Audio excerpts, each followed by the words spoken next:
eso fue en el extranjero. Fui a disfrutar del clima en el norte de los Estados Unidos. El último invierno que estuve ahí fue uno de los más fríos de los últimos 100 años. Y como mi auto tenía la benzina congelada, tenía que andar en bicicleta a 35 grados bajo cero. Por ahí estudié yo, por el norte de los Estados Unidos, en el estado de Ohio.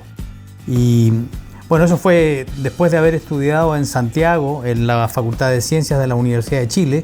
Y ahí obtuve mi licenciatura y mi magíster. Y después de eso, digamos, me enviaron a los Estados Unidos. Mi director de tesis en Chile dijo: Cristian, acabo de volver de los Estados Unidos, de Ohio, y allá te preparé todo, te están esperando. Y dije, bueno, gracias, dije yo, y me fui a estudiar a los Estados Unidos. No todos los estudiantes de mi generación se fueron al extranjero, pero por lo menos 2 o 3, yo fui uno de ellos. Y bueno, estuve bastante tiempo allá en Estados Unidos estudiando y especializándome en un área que se llama la teoría de las curvas elípticas. Entonces la gente que no conoce mucho de matemática o nada de matemática, uno se preguntará ¿para qué sirven las curvas elípticas? ¿Ya? ¿Y por qué se llaman elípticas, etcétera? Bueno, se llaman elípticas porque en el esfuerzo de hace muchos siglos ya por calcular la longitud de arco de la elipse, todos conocemos lo que es un óvalo, ¿no es cierto? Digamos, el propósito de calcular la longitud de un pedacito de la elipse, surgieron lo que se llamaron las funciones elípticas, que viene de ahí el nombre elíptico de las elipses, y luego aparecieron eventualmente las curvas elípticas, que son bien simpáticas de dibujar. Aquí no puedo dibujarlas. Y si la gente se pregunta, bueno, ¿y para qué sirve eso? Porque mucha gente me ha preguntado, oiga, ¿usted qué hace? Yo soy investigador matemático. ¿Y qué significa hacer investigación en matemática? No está todo descubierto ya, porque la gente conoce matemática del liceo, ¿no? Dice, la ecuación cuadrática y esas cosas. ¿Acaso ya la matemática no está muerta? ¿No se resolvió todo? Y dije, no, por el contrario, hay muchas cosas interesantes. Y la teoría de las curvas elípticas, que es una cosa súper abstracta, que puede ser muy abstracto y de hecho es muy técnico y tiene que ver con geometría pero también con álgebra. Se preguntan qué utilidad práctica tiene eso. Y bueno, eventualmente se estudiaba simplemente por la belleza intrínseca del tema, pero después se descubrieron aplicaciones a lo que se llama la criptología o el criptoanálisis. ¿Qué significa esto? Bueno, que las curvas elípticas en particular han tenido aplicaciones para diseñar algoritmos que pueden usarse para proteger tu información privilegiada. Por ejemplo, el ingreso a tu cuenta bancaria. Usan algoritmos para proteger de que ningún hacker te robe tu dinero, y eso se descubrió de manera quizá inesperada, de que las curvas elípticas tenían aplicación para eso, para proteger tu dinero, lo cual es una aplicación práctica bien interesante, digamos, bien importante. Y eso es lo que yo estudié en mi doctorado en los Estados Unidos. Yo quería quedarme un tiempo más, pero la época en que yo me gradué fue la época en que se cayó la Unión Soviética, digamos, y entonces muchos matemáticos de la Unión Soviética inundaron el mercado en Estados Unidos. Entonces yo postulé a 75 universidades en Estados Unidos para ver si podía quedarme un rato más, aprender, especializarme. Quedé en segundo lugar en una universidad importante del norte de los Estados Unidos, de Pensilvania. Quedé en segundo lugar. Y bueno, yo tenía mi tesis que aún no estaba publicada y tenía una publicación previa. O sea, con suerte tenía 2. Aquel que se quedó con el trabajo tenía 50 publicaciones.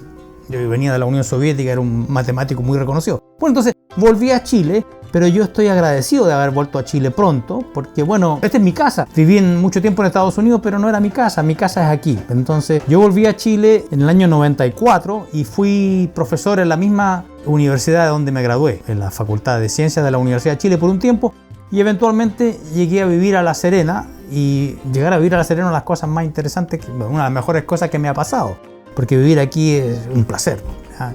Y trabajar aquí también es un placer. En todo momento la universidad me ha apoyado, nunca me presionaron por nada.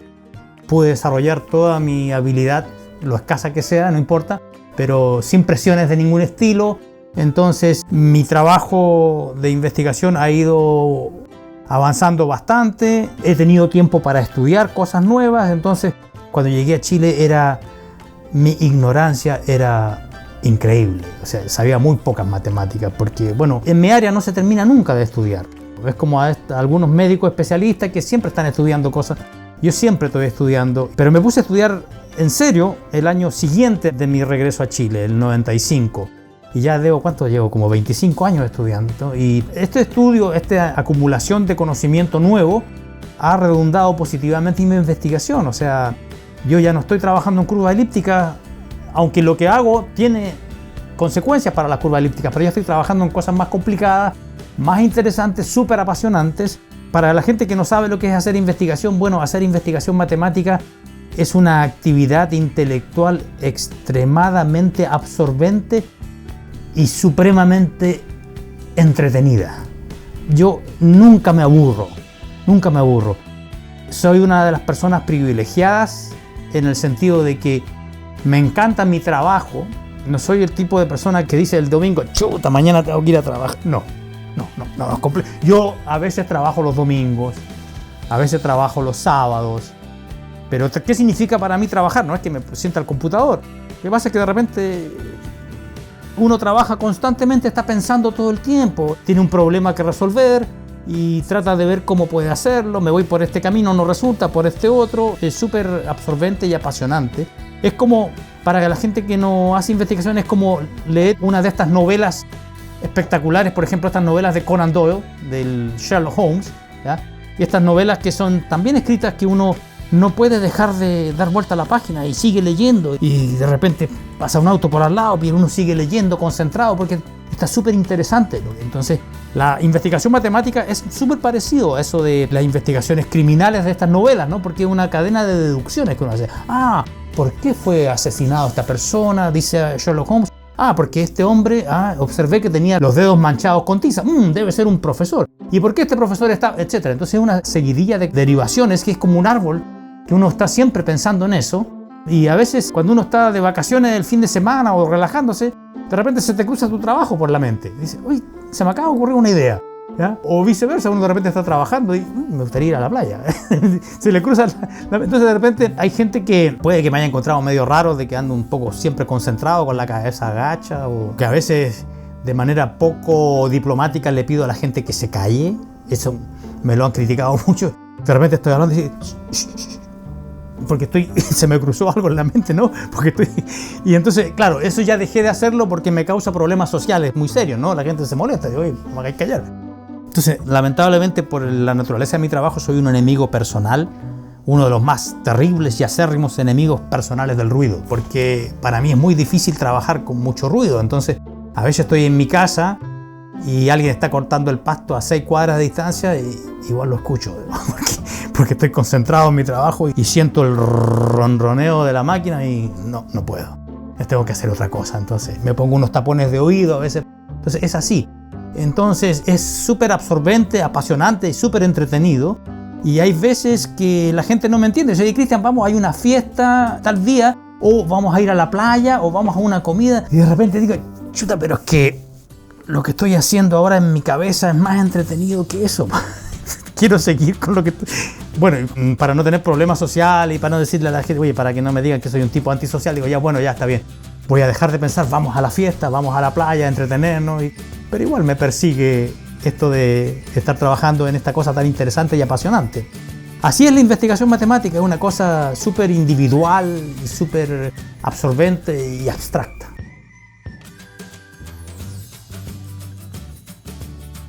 Tuve suerte, mucha suerte. La buena noticia la recibí el día viernes, que me gané un proyecto Fondesit. Espero que lo hayan aprobado para los 4 años siguientes, no lo sé. Porque creo que tengo cuerda para 4 años por lo menos, ¿ya? Todavía. Y está relacionado con lo que he estado estudiando todos estos años, sobre variedades un poco más complicadas que las curvas elípticas, donde trato, en el fondo son soluciones polinomiales. La gente ha oído hablar de polinomios. Por ejemplo, el polinomio que calcula el precio del boleto del Transantiago, por ejemplo, hay un polinomio, o el que seguramente la gente del INE cuando calcula el IPC también tiene una expresión polinomial donde va poniendo el precio de la benzina, el precio de los medicamentos, etcétera, y calcula el IPC, ¿no es cierto? Esos son algoritmos que usan polinomios, y entonces lo que yo estoy estudiando, soluciones, raíces de polinomios, o sea, números que satisfacen las ecuaciones, pero con coordenadas no en números decimales o que fraccionarios, sino en números enteros, ¿ya? Que tengan soluciones 2, 3, 4, 5, 6. Entonces es súper complicado porque está prohibido dividir por cualquier cosa, no se permiten las fracciones. Entonces, claro, se usan herramientas técnicas más complicadas y no es fácil. Bueno, la gente sabe que la matemática no es fácil. No me quejo, es lo que me gusta hacer y creo tener algunas ideas que van a permitir que mi proyecto sea exitoso a mediano plazo, ojalá antes de que se venza, ¿no? En 3 años yo creo que voy a tener algunas publicaciones interesantes sobre lo que me interesa a mí hacer y que puede que no tenga muchas aplicaciones prácticas en este momento, pero el problema o lo que la naturaleza misma de las matemáticas hace imposible predecir si algo que uno hace que es abstracto ahora puede tener aplicaciones prácticas después, como lo demuestra el caso de las curvas elípticas, ¿no? Con las aplicaciones a los algoritmos de protección de datos. Es que a nadie se le ocurrió eso antes. Sí, he tenido suerte porque he estado publicando periódicamente. Una sola vez que no tuve proyecto fue el año 97, creo, hace tiempo ya, porque no postulé ese año y bueno, mis colegas donde yo estaba trabajando ahí me dijeron, oye, no se hace, eso tenéis que postular.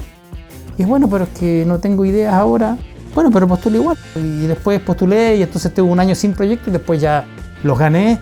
Y he tenido suerte, he sido afortunado, he ganado periódicamente, cada cierto tiempo he ganado los proyectos y nunca he estado... Siempre tengo más problemas por resolver que tiempo, ¿me entiendes? O sea, si yo pudiera pedirle a alguien, lamentablemente no tengo estudiantes, pero si tuviera estudiantes le diría, oye, mira, aquí tengo 4 o 5 problemas que yo no puedo empezar a trabajar en ellos porque estoy trabajando en esto otro. Me sobra y lamentablemente no tengo colaboradores cercanos que puedan resolver eso. Ahora, bueno, de repente esos problemas no son muy interesantes y no importa si no se resuelven nunca, pero quizá hay alguno, uno lo sabe, de repente alguna estudiante o algún estudiante se le pueden ocurrir ideas adicionales que realmente sí resultan ser importantes, que son mejores que las mías, no sé. Bueno, pero yo soy feliz con lo que hago, siempre, como te digo, disfruto mi trabajo todo el tiempo, trato de no disfrutarlo cuando estoy viendo una película, pero a veces se me cruzan los pensamientos, no lo puedo evitar.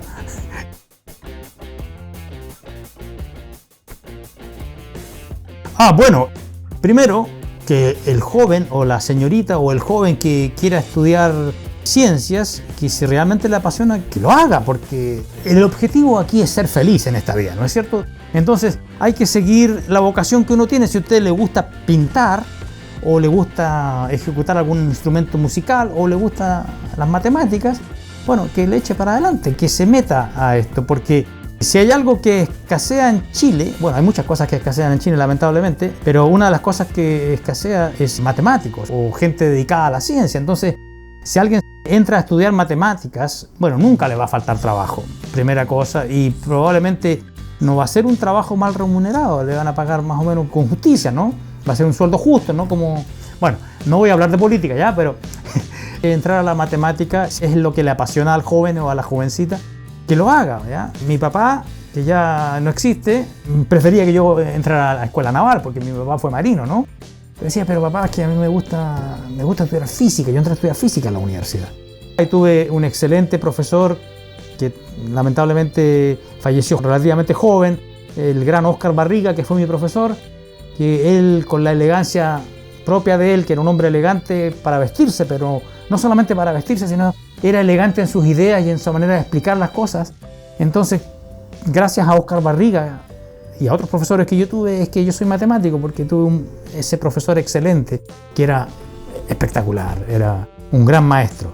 Y por eso soy matemático yo, y no me arrepentí nunca de haber entrado a estudiar ciencia a la universidad, porque, como te digo, me ha ido bien, relativamente bien, nunca he tenido penurias económicas, es una buena carrera estudiar ciencia y específicamente estudiar matemáticas, porque falta mucho matemático en Chile, hay pocos, no somos muchos. ¿Ya? Y sería bueno que los jóvenes que están interesados en matemáticas se metan en el tema. Es algo apasionante, como les decía, absorbente, y no se van a arrepentir. Bueno, sí, es de la dedicación. O sea, primero, si alguien entra a estudiar matemáticas en serio, me temo que su vida social va a disminuir apreciablemente. Digamos, no va a poder asistir a muchas fiestas, y porque se requiere mucho esfuerzo personal. Algo que yo descubrí con la experiencia es que a medida que uno aprende, estudia y se esfuerza, uno se hace menos tonto. Es increíble, o sea, uno puede desarrollar su mente o su inteligencia echando la información aquí adentro. Einstein dijo alguna vez que la inspiración o algo así es más importante que el conocimiento, pero quizás fue mal interpretado. Lo que pasa es que sin conocimiento no se puede tener imaginación. Para imaginarte cosas necesitas tener información y manejar información. Eso es lo que yo aprendí a duras penas cuando volví a Chile y me di cuenta que era un ignorante, que no sabía mucho y tenía que estudiar. Y me puse a estudiar, y gracias a que me puse a estudiar he podido disfrutar, leer las obras de estos genios matemáticos, ¿ya? Porque ahora, después de tantos años de estudiar, puedo leer aquello que en alguna época para mí era incomprensible. Yo recuerdo una vez, cuando estaba en la Universidad Católica, alguna vez fui a asistir a una charla ahí, o creo que yo fui el que dio una charla, pero había una persona a la entrada del edificio de matemática de la Universidad Católica vendiendo algunos libros. Y yo vi un libro ahí en particular con una tapa anaranjada que decía Modelos de Nerón. Y lo abrí, no entiendo nada de esto. Qué increíble, no entiendo nada. Pero se te supone que en mi tema no entiendo nada. Y ahí yo me propuse, esto tiene que haber sido el año 99, no sé, 94, me propuse aprender a entender ese libro. Me demoré como unos 2 años más o menos, pero ahora lo entiendo. Y es como, me imagino que la primera vez que cuando yo lo vi y dije, no puedo, no entiendo nada de esto, tiene que haberme brillado una luz en el ojo de que tenía que hacerlo, era un propósito y lo voy a lograr. Y me pasé un montón de tiempo hasta que lo logré, y gracias a que aprendí eso, ahora uso ese libro todo el tiempo en lo que estoy escribiendo, porque ya lo entiendo. Entonces, ese placer de haber escalado una montaña, ¿me entiendes? Porque la gente que va a los cerros y encuentra un placer íntimo, personal, que aunque nadie lo sepa, de que realmente subió y llegó a la cumbre de ese cerro, aunque solamente lo sepan sus familiares directos. Pero existe un placer único en eso, en poder derrotar un obstáculo, vencer un obstáculo con esfuerzo. Y eso es lo que yo he logrado hacer en varias cosas, digamos. Ahora hay un libro, otro libro que se llama La Cosmología No Abeliana, que está escrito de una manera tan horrible que mucha gente ni siquiera empieza a estudiarlo porque es un libro detestable. Parece que quien lo escribió tenía los propósitos de que nadie lo entendiera, ¿ya? Y yo con mucho esfuerzo logré entender parte de eso, todavía no lo entiendo todo porque es terrible. Y ahora que yo sé lo doloroso que es eso, uno de mis proyectos para cuando me jubile, cuando ya no esté en la universidad haciendo clases, quizás tampoco esté escribiendo artículos, quiero escribir un libro, quizás ese va a ser mi legado, escribir un libro sobre ese tema, cosmología no abeliana, que cuando la gente lo lea diga, ah, sí, ahora entiendo, ahora se entiende. Y González no hizo mucho en su vida, pero dejó este libro, y gracias a este libro que yo entiendo, puedo meterme a esta área, ¿ya? Y el viejo algo hizo positivo, como decía el maestro de Kung Fu, mejor no tener ambiciones, pero igual tenía su ambición que era visitar un templo en tal parte. Bueno, mi ambición, por humilde que sea, es una ambición en todo caso, y es la de escribir este libro sobre cosmología no abeliana, que sea un texto para que los matemáticos del futuro, cuando yo ya no esté, puedan meterse en esa área y ver lo bella que es, a pesar de que este señor escribió este libro tan terrible que, bueno, tengo miedo de volver a abrirlo.